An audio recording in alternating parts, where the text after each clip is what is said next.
signals a renewed, if not hard-won, commitment to multilateralism and equitable development. I welcome its emphasis on national ownership and sovereignty. For those of us from Africa, Africa's development is first, our foremost responsibility. We approach it with purpose and determination. Yet, strong global partnerships remain essential to our collective success. Calls for greater flexibility in ODA are steps in the right direction. I am encouraged by the recognition of trade and industrialization as drivers of structural transformation. No country has achieved lasting prosperity without manufacturing and export diversification. Africa is ready, poised, and prepared to become the next frontier of global production and innovation. I also welcome the focus on debt, liquidity, and the cost of capital.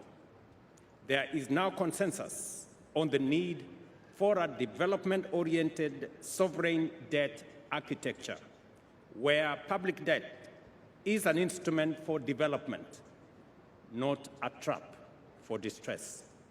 Additionally, effective debt management and crisis prevention, including debt transparency and responsible borrowing and lending, are key, while lowering borrowing costs and expanding fiscal space is essential for sustainable development. It is imperative to have debt sustainability and credit assessments that are accurate, objective, and long-term oriented.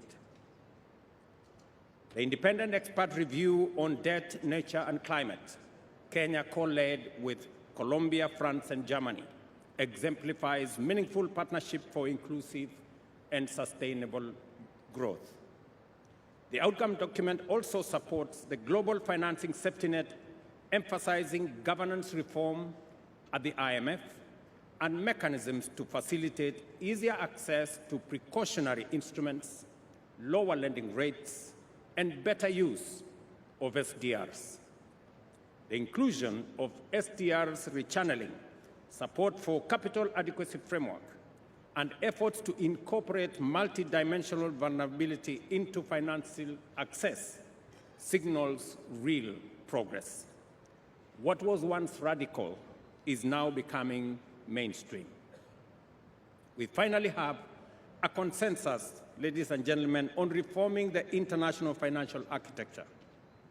This outcome document now calls for strengthening global economic governance by enhancing the voice and representation of developing countries in international financial institutions.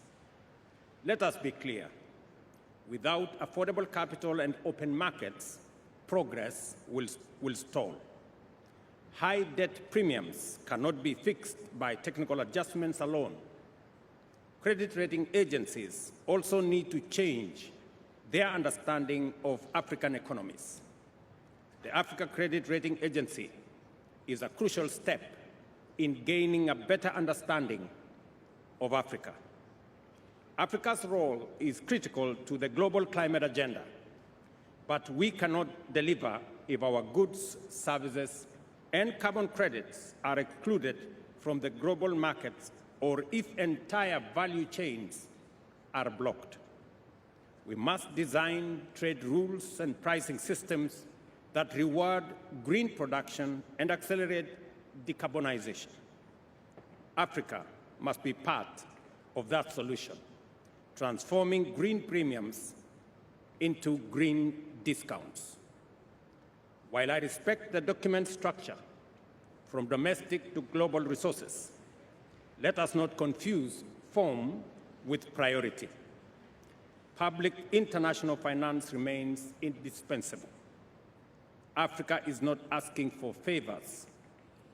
We are asking for fairness, partnership, and investment. I urge the United States of America to reconsider its position and call on other member states with reservations on parts of this consensus to fully support the outcome document. The world's and Africa's futures are inseparable.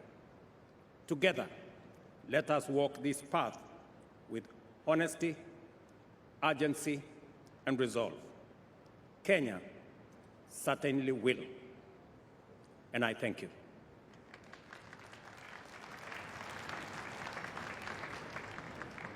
Doy las gracias al señor jefe de Estado y jefe de Gobierno de la República de Kenia.